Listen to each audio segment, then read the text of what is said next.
Hello, and welcome to Wine with Wita, the podcast that is dedicated to engaging with health professionals and caregivers in meaningful discussions.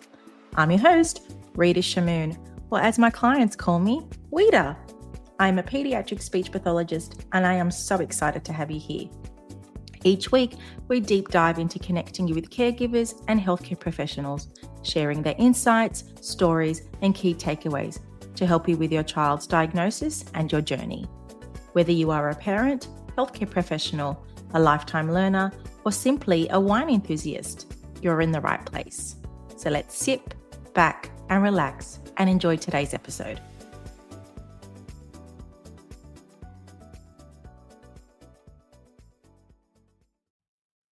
Hey everyone, welcome to Wine with Wita. Today we are going international. My first guest from the UAE, I have Fatima Tomoum. Hello Fatima, how are you? Hi Rita, how you doing? I'm really well. As you heard previously before we started push recording, it's a Sunday afternoon here It in is. Sydney. It's hot, it's muggy, and the kids are erratic. So what's my Yeah. nervous system slightly rattled, but hey, we had a Look, good chuckle. we do have a good chuckle, and as I said, it's not a podcast about parenting if you haven't had to encourage your children to channel their energy in a different way. Politely Politely. on this Absolutely. podcast. Politely. Absolutely. It's always polite. The intention is always polite. Absolutely. Absolutely. Just whatever happens is what happens, I guess. Now, Right. Fatima, I reached out to you. I watched a podcast a Yeah. week ago or 2 weeks ago, and Dr. John Payne, who is a scientist, I believe from America, he produced a product called Tecton, I believe, and Technon. he spoke so he spoke so passionately about the gut health and the importance of addressing gut health for kids. And you were a guest on as a part of that series or that podcast itself. And I just Right. thought, oh my goodness, I love this woman. I love her story. And then I started to follow and thought, oh, okay, she has children that are special needs, and just reached out and we connected beautifully. We, And our energy just vibed. And to be honest, I was actually drawn to your Australian accent. I thought, ah, what's going on here? Why yeah. is this woman living in Dubai? What's her story? Would she be open to coming on Wine with Wita? So please tell the listeners about who you are, your little story, and then Okay. we'll start digging deep into your experiences that you've had. Sure. So, yeah, I am Australian. I'm a Queenslander, Brisbane girl, in all of the words. I was born in New York, though. My parents were both working in New York at the time. Mum was at the UN, dad was in film and television. They met and got married in New York, so that's where I was born. We came back to Brisbane when I was less than a year old. My mum was already pregnant with my sister, and she just wanted to settle back with her family and sort of raise us in Mm. with her family. So I grew up in Brisbane in the 70s and 80s, and I was drawn, like everybody in those in that time era. We were studying Japanese, so Japanese was a really Mm. big language for us, and I seemed to be reasonably good at the language, as sort of as a subject, and I was drawn to the culture and I think a little bit, and I think from as an Arab descendant, you'll understand a little bit of the freedom of going away, a little bit, Totally very get honestly. that. Like the fact that you can just get out of the house was a good experience, I Yeah, guess. yeah, yeah. So I was offered a scholarship to go to Japan, and because I was a private Catholic girls' school, so really, really strict, and it was a Catholic girls' school in Japan that was run by a group of nuns and that sort of stuff. So my dad was like, "Yeah, they'll be pretty strict with Fatima. So yeah, she can go."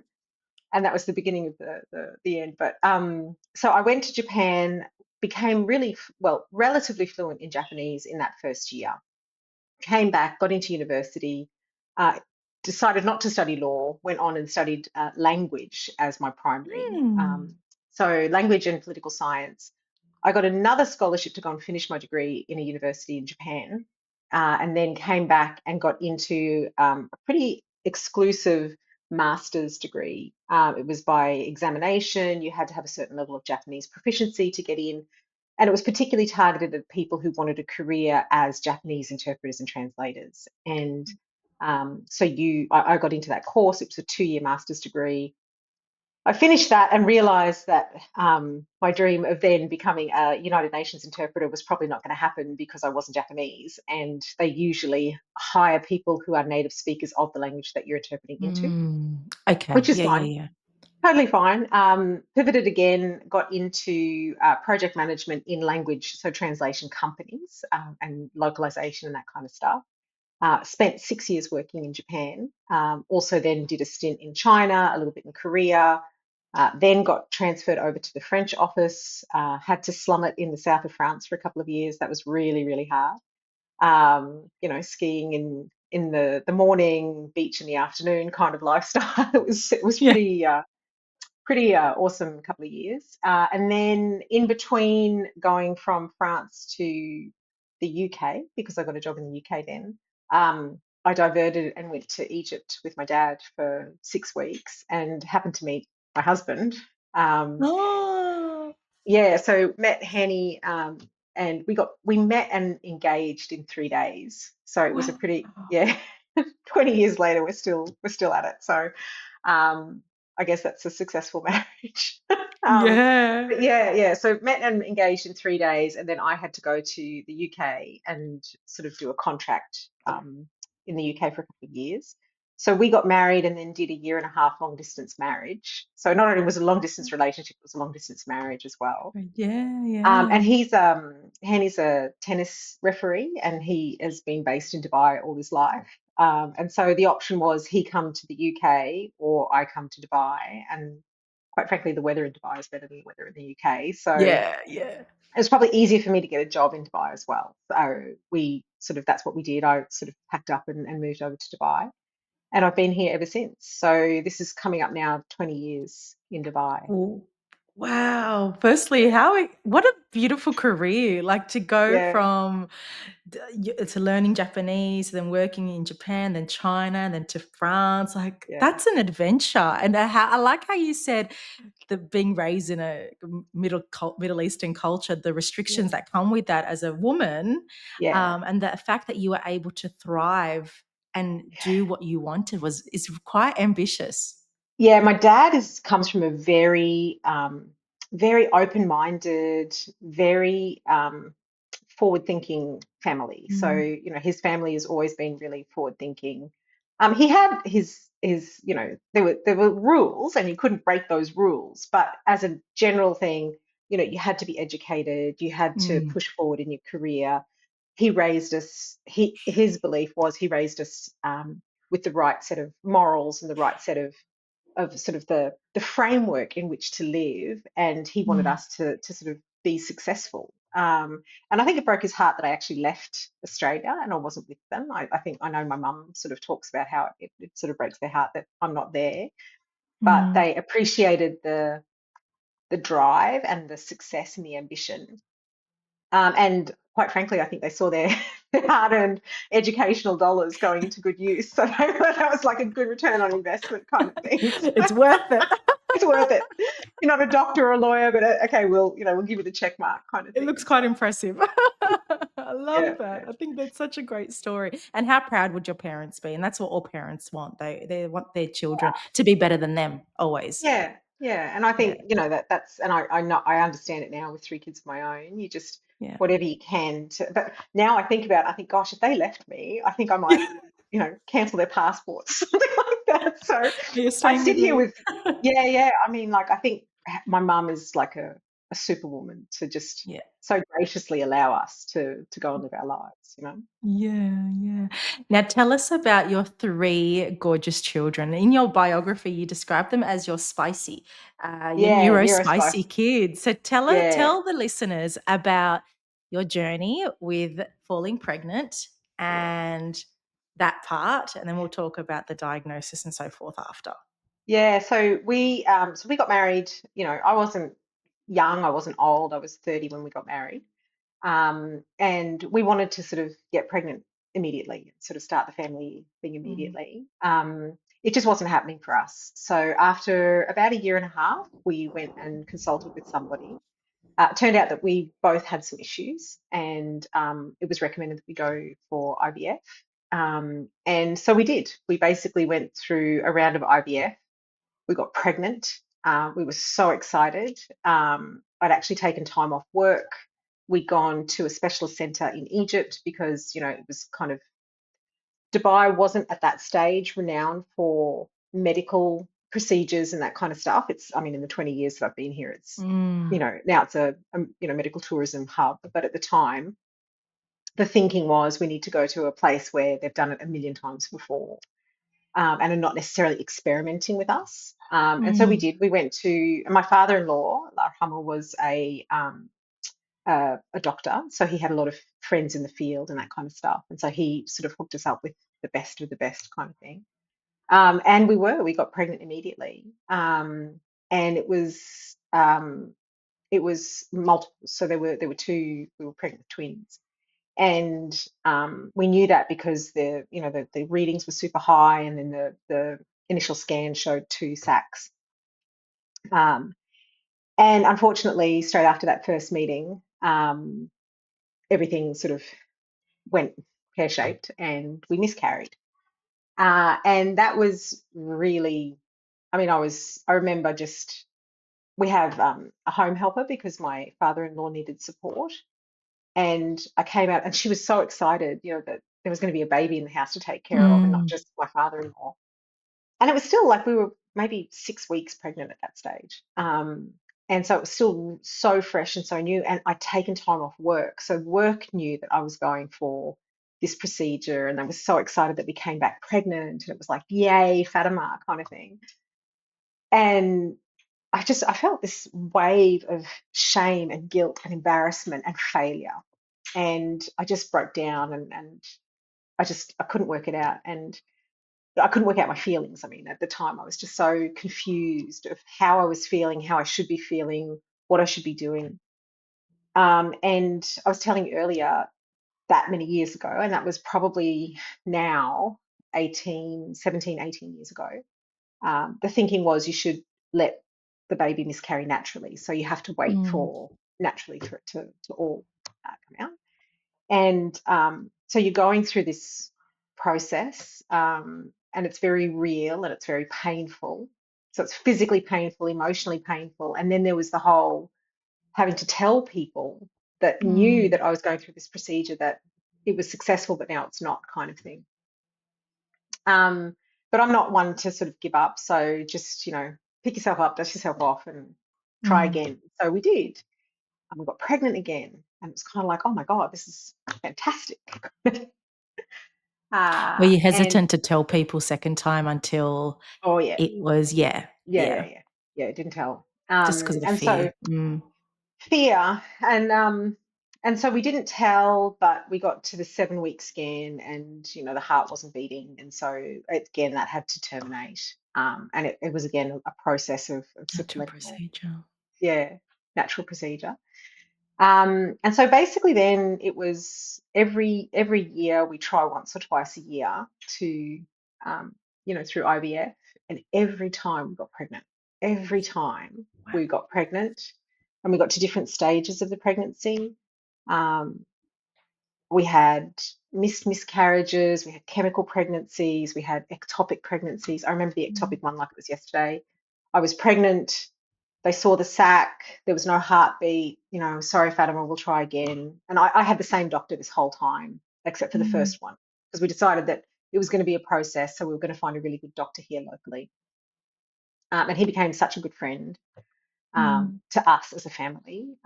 And he was like, Fatima, I'm so sorry, it's miscarriage. And I just, I was going through this process of natural expulsion, and it just kept going and going and going. And I was getting weaker and weaker, and it was Yeah, I getting was going to heavier say, and heavier. And he was on holidays. And so I went to a different doctor, and she sort of did a quick scan, and she said, yeah, everything's normal. It'll be a couple of weeks more. couple of weeks came and went, and I went in to see my original doctor, and he said, no, this is not normal. This is not normal. So he, had his best sonographer up there, and they were sort of having a look, and then they found the ectopic pregnancy in the tube. So it was actually a set of twins. One had implanted and one hadn't. And so that was a whole process of going through that and sort of, trying to, How are you you know, f- feeling? Like, so you've got the fatigue and feeling quite weak. yeah, How else did you feel in that moment? angry, just Yeah, really because this angry. was the third round that Oh, failed? no, this was about fourth or fifth at that Number stage. 4. So Four or that five. feeling that you had initially of the shame, the sense of failure, that Mm, would have compounded and made you mm, really question, mm. "What's going on with me? Like, I can fall pregnant, but Yeah. why can't it stay?" Yeah, I wasn't, I don't think I was that profound. It was just like Mm, I have this very strong faith that mm, what will be will be. And yeah, I remember this doctor said to me, nothing is going to fix a bad pregnancy and nothing will stop a good pregnancy. So, yeah. just do everything that you can do. I'm going to do everything I can do medically, is what he said to me, and we'll Mm, just keep going. And then I took a break for I can't remember how long, and then we got back into it, and we did a couple more rounds and a couple more miscarriages. And then I said to Henny, I think this is it. I think I'm done. And it was yeah. 38. And I said, we'll do one more round. So we went to see our doctor and did all the tests because it'd been a while. And he goes, Mm, oh, your AMH isn't looking great and something else isn't looking great. He goes, we'll give it a go. We'll give it a go. So he came back and he said, you've got, some cracking embryos. Like, we're super happy with these embryos. yeah. We're going to implant 3. He says, you've got a 4th one there. Do you want to implant 4? And I'm like, no, we never implant 4. We always implant 3. And he goes, yeah, but all 3 could take. I said, 3 never take. It's always 2 or 1 that takes. Let's just implant the 3. He goes, do you want to put the 4th one in? I said, no, no, no, it's always 3. We're having this conversation the day of, kind of thing. And I'm like, so we did the implant, and then about a week later, we got a call saying that my dad had passed, and I needed to go back to Australia. And so I went in to see my doctor, and he said, Fatima, at this stage, you wouldn't even know you're pregnant. And he said the stress of Mm, not going would have been much, much more. So he said, get on that plane and go and see your dad. And he said, when you're there and you hit the 2-week mark, do a blood test and let me know. So, we went home. I missed the funeral because we're Muslim, and so we bury immediately. yeah. Immediately, yeah. Um, so I missed the funeral itself, but then was there for a couple of weeks, sort of, trying to get my mum and family and brother and Sister, sister. yeah. I have 2 sisters and a brother, and so my other sister Mm, was in London, and so she flew over with me. We sort of met in Dubai and flew over. But yeah, I'm dealing with all of that, and I remember talking to my dad. He had sort of taken a very sudden turn and was sort of failing fairly rapidly. And he rang me and he said, so I know you're pregnant. And I'm like, okay. Because, we hadn't sort of told anybody really. And he said, it's going to be a very, very, very good result. Don't come back for the funeral. And he said that to me. oh, And I'm like, yeah, yeah, yeah, Dad, okay.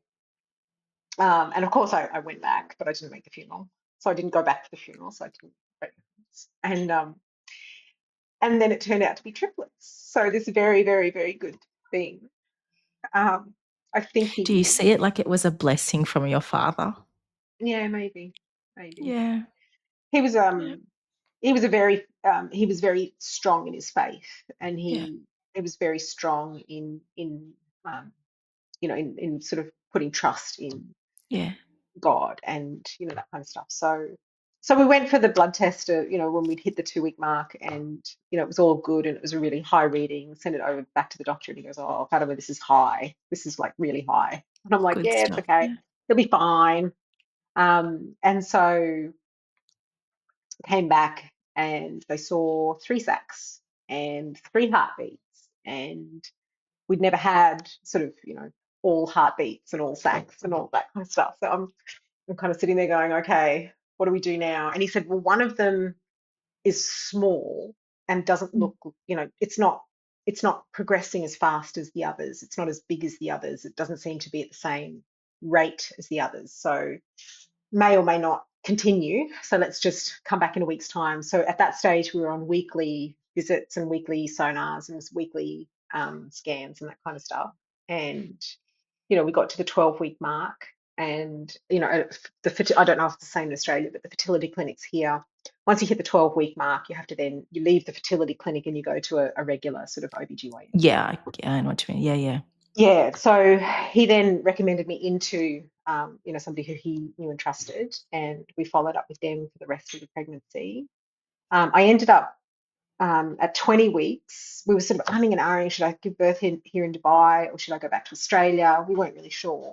So we went to see the doctor, and the decision was kind of made for us. She said, "You're dilating. You need to have At 20 weeks. 20 weeks. You need to have a cerclage, and you're on bed rest now." So that was it. I was whisked 20 into hospital. weeks. And Yeah. is it about 18 weeks you find out the gender? Is that the No, we found out the gender at about 14 weeks. We knew that there were two okay. boys and a girl, and we couldn't do a lot of the screening tests. I think there's Mm, screening tests for like Downs and that kind of yes, stuff. yes, you can. Yeah, yeah. We couldn't do those because the whatever hormones those babies inject into your system, there's 3 times the amount, and Mm, so it just mm, sort of gives false readings. yeah. So the only thing they could be sure of was that they saw, two little sausages and they didn't see a third sausage. So they assumed, that was the level, that was the extent of it, right? You've got Yeah, two yeah. boys and a girl. But So it three was a boy, heartbeats, that's the main thing. Yeah, yeah, yeah. three Yeah. heartbeats, three Yeah. heartbeats, and one of them just didn't seem to be as big as the others, and that was Mm, consistent through the entire. So at 20 weeks, I was, having, no, I wasn't dilating. My cervix got really, really short, so it was sort of, okay. So I close. was Mm. close. And so you need to have a cerclage and you need to be on bed rest. And so I was from 20 weeks until basically birth, I was on bed rest in the hospital, having had a double cerclage, and I was on bed rest with my legs in the air and my head down here. So I had to take the pressure off the cervix because it was triplets. Yeah, yeah. And yeah, so that was wild. That was 8 weeks, or no, 7 weeks in the hospital, just sort of hanging about. And How was your you mental health at that state? I think it was gone before I'd even started, Rita. Yeah, I don't think. yeah. I had, I was really grateful for an incredible community of women and men, but sort of women from friends, work, that kind of Mm, stuff. I remember saying to somebody in passing, "Gosh, I really like. I felt like Indian um, dal, like the lentils, like that yellow yes, lentil." yes. The next day, I had about 7 women bring me in their version of yellow dal, and then, Wow. I mean, from the office, and they just sort of, here's from Goa, and here's from somewhere else, and here's from somewhere else, and here's from somewhere else. Just try them all. And then I said to Hanny that I wanted full, like the Egyptian Yeah, beans. I yeah. I, I like beans, and sort of that's what the babies were wanting. Um, and so he brought me some, and then my friend brought me some, and then my sister-in-law brought me some, and then everybody's bringing me like. Isn't it amazing how food's like a language of love? Oh, it really is. It really is. And And the it's the way they funniest thing, express their support. Yeah, yeah. yeah, yeah, and I mean, that was it. And I was never alone. I had people visiting me all the time, people from work, people from friends, family, all of that kind of stuff. And then my mum came over, and, she was not expecting to be here for the birth. She was coming over to just sort of be some support. And then Mm. I remember it was Ramadan had just finished, and it was the Eid week, and the doctor was quiet. And so she said, "I'll whisk you down for a scan. It'll be quiet. We can have a little chat and all that sort of stuff." So she did the scan, and then I stood up, and she says, "Are you leaking?" And I'm like, "What do you mean?" She said, "Well, there's liquid on the bed." And I said, "Oh, I don't know, maybe I wet myself."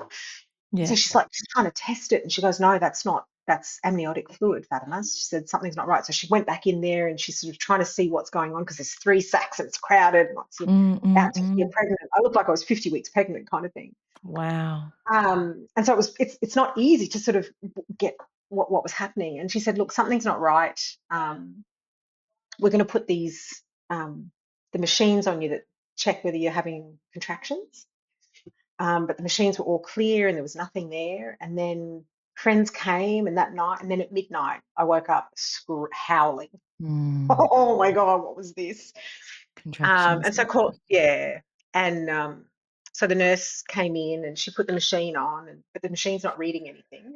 It's not reading any activity at all. And she's like, "Are you It's sure weird. you're?" It's very Yeah. it's just bizarre.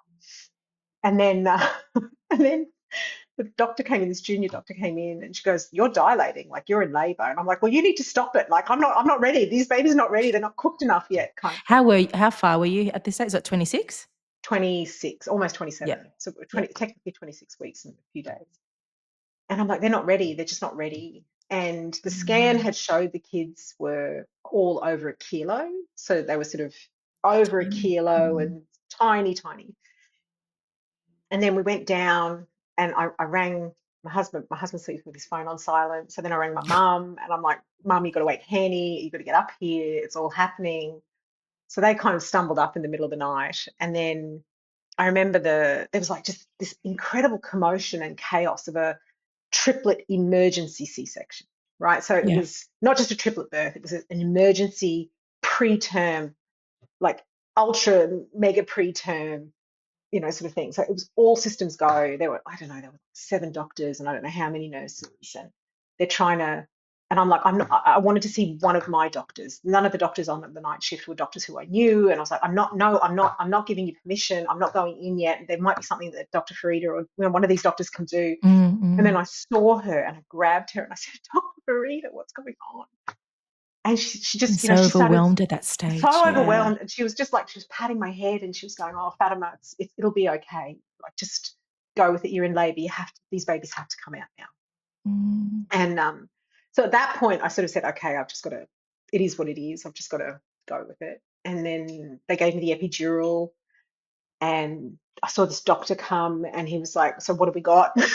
What's going on here now?" kind of thing. Is this the He young was one that you said? No, A this was an different one. awesome. Oh my God, this guy, he was literally like an angel sent down Yeah. from God, this guy. And he was the head of the NICU, so he wanted to know what babies were coming into his NICU.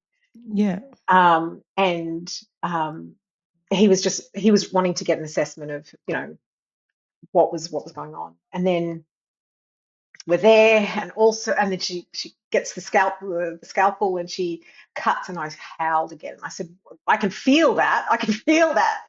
And I remember the doctor looking at me going, "Where has the epidural gone?" And then like that, I was out. Like they just put me under a general. Like immediately, I was out. And then I woke up, and I remember sort of the doctors woke me up, and then my doctor was there, and she's like, "Fatima, Yeah. you've had 3 babies. They're in the NICU. They're in I'm sort of patting my hand because that's what she was doing. And she said, "Now we have to undo the cerclage," because I was double stitched down below, so they had to do all of Yeah. that kind of stuff. And then I was sent to recovery, and then I was back in the room, and then the epidural hit, but my legs couldn't move, and I Yeah. physically couldn't move my legs like it felt like ages, and I Mm. couldn't see the kids that day. So I sent Hanny back and forth, and then Hanny was he was worried about me, and then he had these 3 kids, and he was going back and forth between the NICU and me, and I was asking questions, and I wanted to see the doctor, and I mean, if you talk about traumatic birth experiences, Yeah. I mean, it was just How awful traumatic. And for oh, them as well, right? Like I look at it yeah, now, the and I think, attachment and then being with mom, oh, like they had to be with like in the NICU support unit, but yeah, also they need their mum for skin to yeah. skin and even the colostrum or whatever. Just that skin to skin contact is so crucial for any child. I remember the first time, and so it took me almost 2 days to actually get in to see them, between my own health and my ability to move and sort of get up and all that kind of stuff. And then I was wheeled in by a wheelchair because I still couldn't walk properly. Oh, yeah. Um, but this was the tertiary, like this was the government tertiary hospital here in Dubai. They'd seen it all before, they'd done it all before. So nothing was sort of phasing them too much. But I remember going in and seeing these what looked like scraps of meat. They didn't look like babies Mm, to me. They were so foreign and so alien.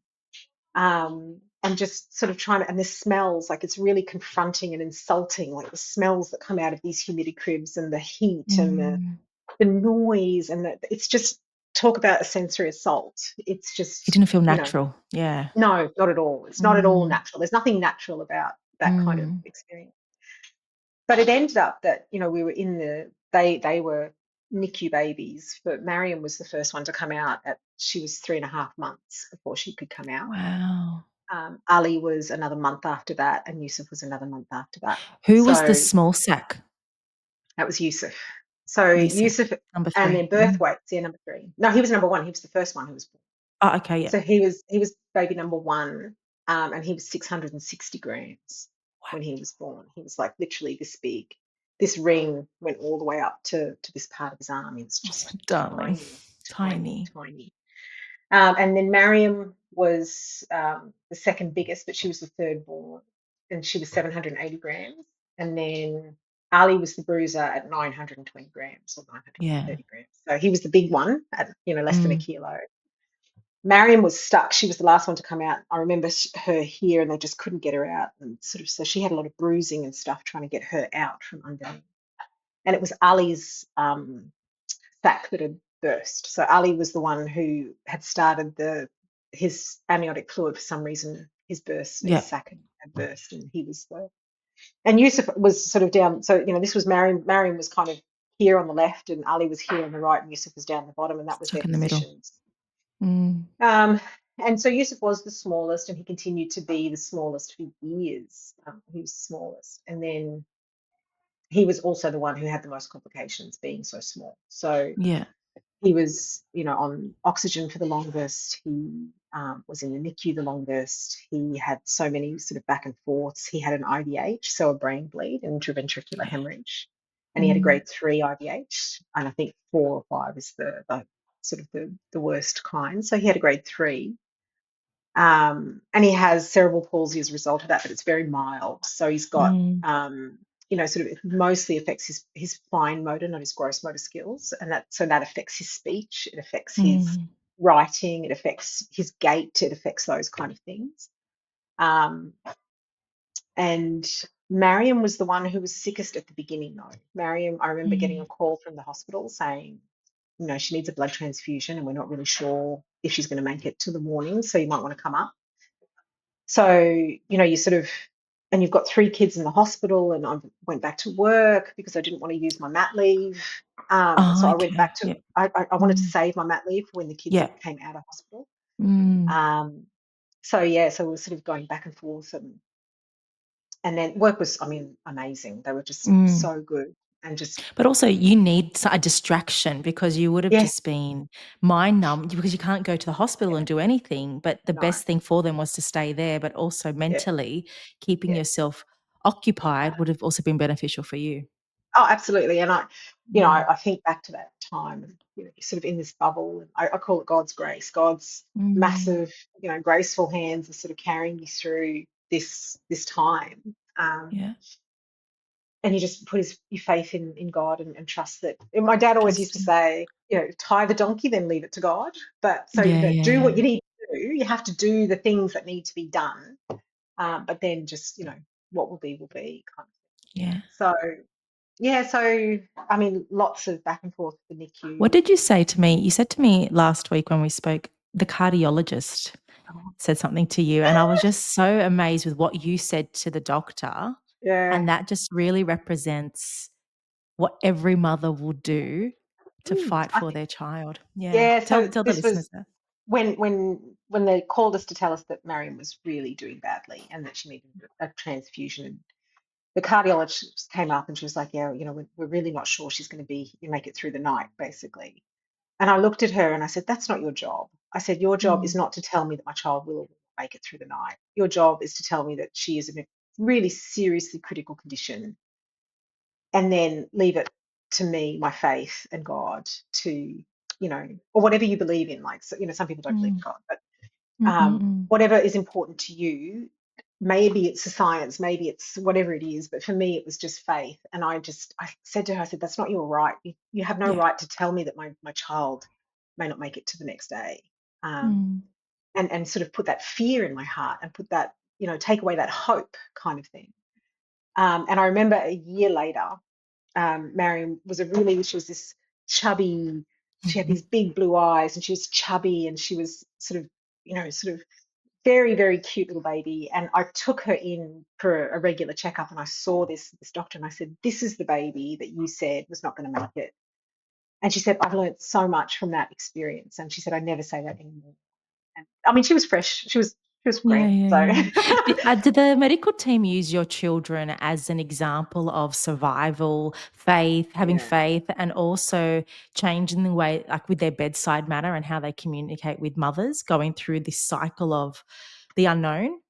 So it was funny. The doctor who, remember I said there was a doctor who The fun- came into yeah, the angel, the and so he said, blessing. "What? Yeah, the Yeah, angel. Yeah. what have we got going on here?" And he was the first one when I then transitioned out of being prenatal into the NICU mum, because you go as a mum, you go through these sort of transitions, right? You're Mm, the one who wants to get pregnant, and then you are pregnant, and then you're a complex case, or I can't remember what they call it, but you're sort of this, fetal medicine and a complex gynecological case and all of that kind of stuff. And then you transition into a NICU mum, and then now I'm a special needs mum. People want to put these yeah, labels on you.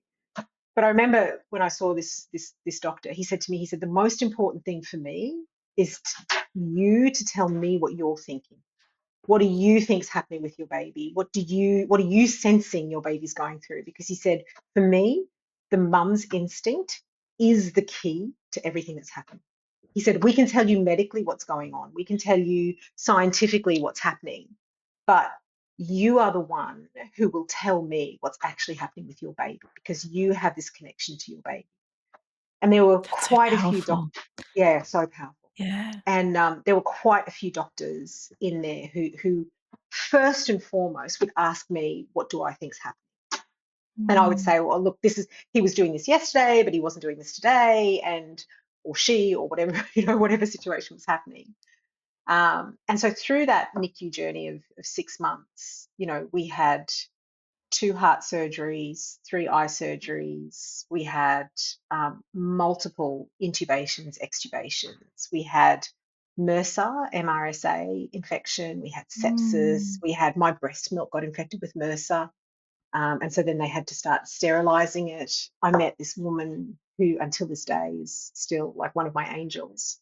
Um, she donated us milk because Yusuf started Oh, having NEC, which is like basically his intestines were starting to rot and he couldn't tolerate formula. And I was pumping, like just constantly mm. pumping. Yeah, But yeah, it's yeah. three of them, and they were, The I just demand. didn't have enough.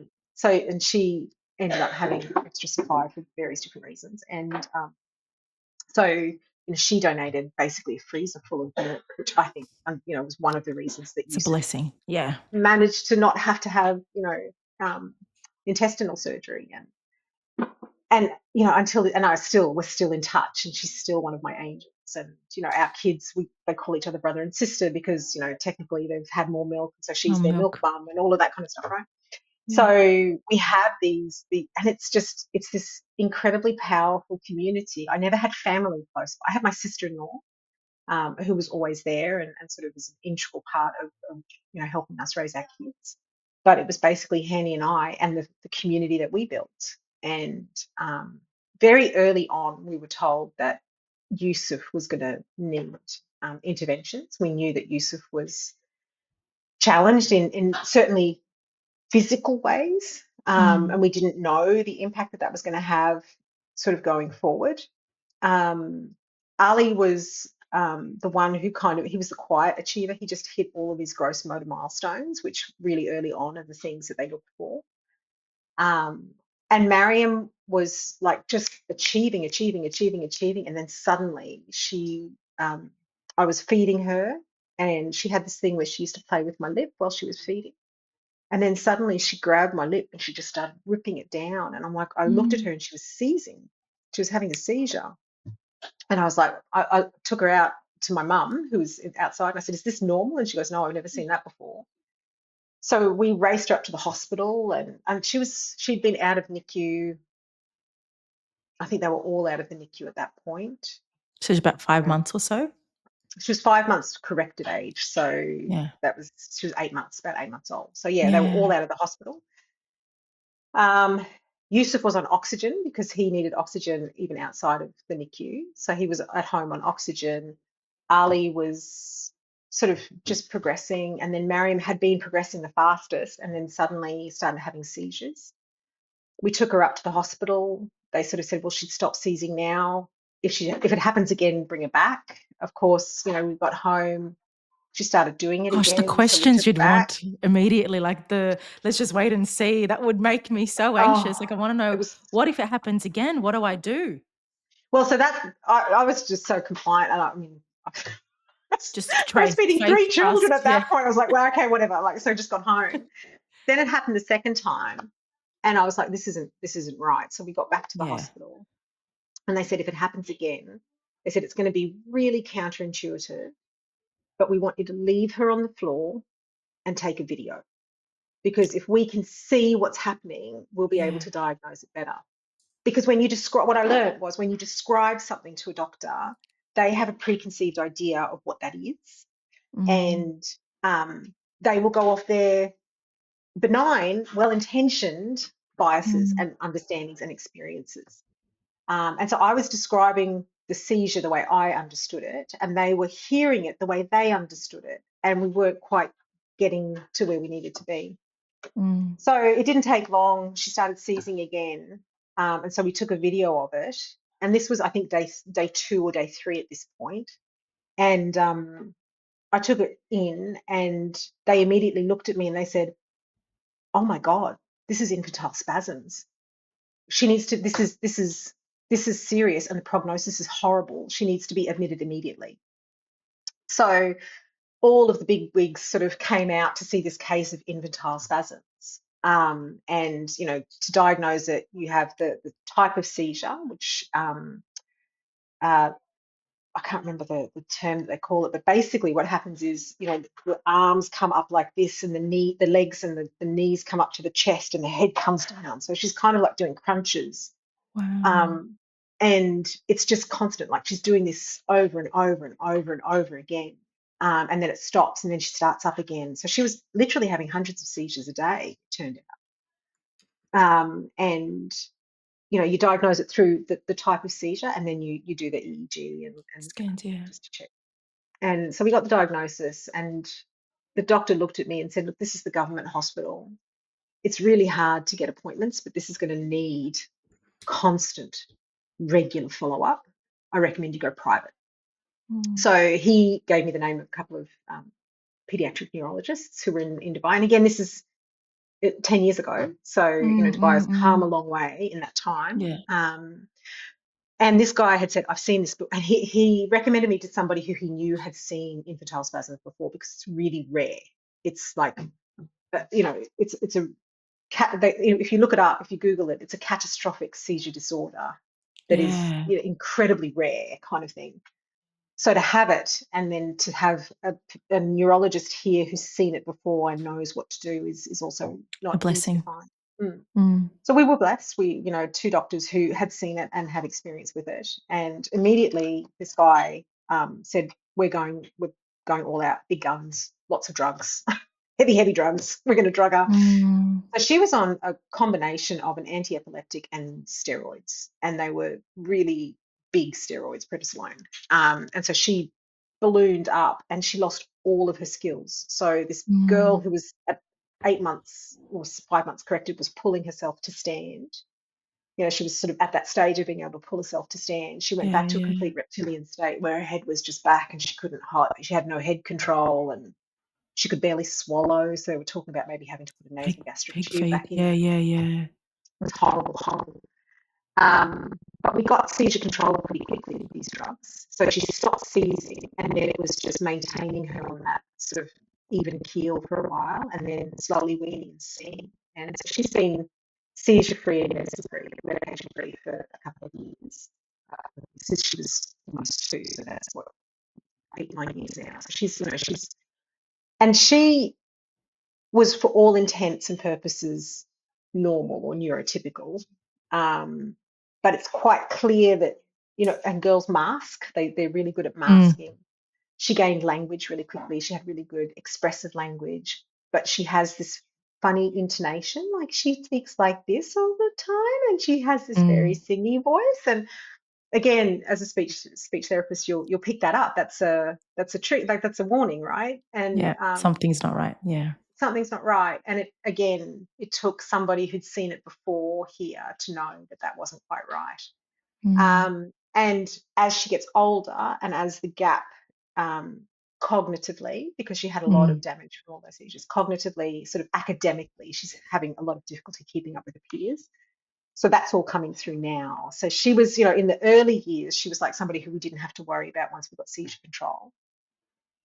And so then, Yusuf has been just like this child who's constantly had things on. He's always had some kind of issue, be it, brain bleeds, heart, Mm. eye, tonsils, squints. So his eyes were cross-eyed, so we had to surgically correct those. He's, sort of so many different things until recently, a couple of years ago, we were in Australia, and then he just collapsed, and he's sort of bleeding urine, and urine had a lot of blood in it, and took him into the Queensland Children's Hospital there in Australia, and they did a scan, and they said, yeah, there's some kidney stones there, but to find out what's causing those kidney stones is a long process. Yeah. And And for a it's the most, child to go under all that testing is a lot. it's a lot. So we Mm. got back, and then, one of them got stuck, and he ended up in surgery, and, so the poor kid's been through it. Ali has kind of been this solid sort of progressing forward, but he was non-verbal. He was literally practically non-verbal until he was 5 or 6. And then suddenly it all switched on, and he then became hyperverbal, right? So Mm. he was talking like he was a radio producer. Like it's a bit of a Yeah. running joke in my family. He has learnt speech through listening and watching, that evil channel called YouTube. Did they Which diagnose him with gestalt language processing? No, they haven't No. diagnosed him with that. Mm. He hasn't actually got a formal diagnosis of anything. It's clear Mm. that he's on the autism spectrum. Mm. Um, we haven't had that diagnosis, but he's socially very awkward as a Mm. child. But he's wanting. The thing is with Ali now, the trigger for him was what unlocked it was he learned he was playing with someone, and when he spoke to that someone, he got something back that he really liked, and he said, oh, this speaking thing is not a bad thing, actually. I can use this to my advantage. Mm. And that's Mm. when suddenly all of the language came out. So he Mm. started talking and talking and talking, and sort of all of this stuff that was back here suddenly started coming out, and we started learning about this little boy. And he's wickedly good at Lego. Like, you give him like the most complex sets, and maybe a day, and he's sort of done. So he's building like these McLaren, sort of F1 cars, and massive, great big architectural stuff, and that kind of stuff. And he's typically autistic, high functioning autistic. I know you're not supposed to use those terms anymore. Yeah, yeah. He is that typical. And Yusuf, I think, has got so many layers to him. He has a formal autism diagnosis. Sorry. Just an intermission break, everybody. Part 2 of Fatima's amazing story will be released next week.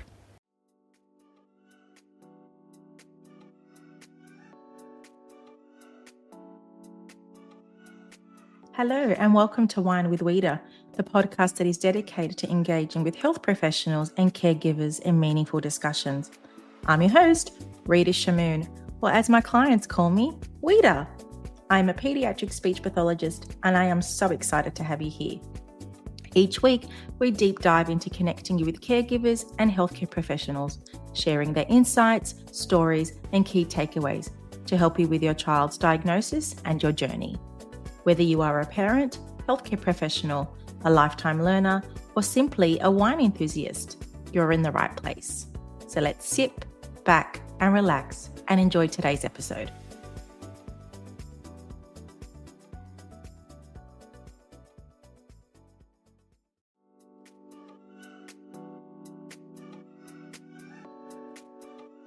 Thank you for tuning into another episode of Wine with Wita. I hope you found some new inspiration, learnt something new, or gained a fresh perspective. If you enjoy this episode, I'd be so grateful if you please leave a 5-star review, as it really helps the show get in the ears of new listeners, plus it takes 5 seconds. If you're keen for more strategies and insights, then head over to Instagram and follow RS Speech Pathology.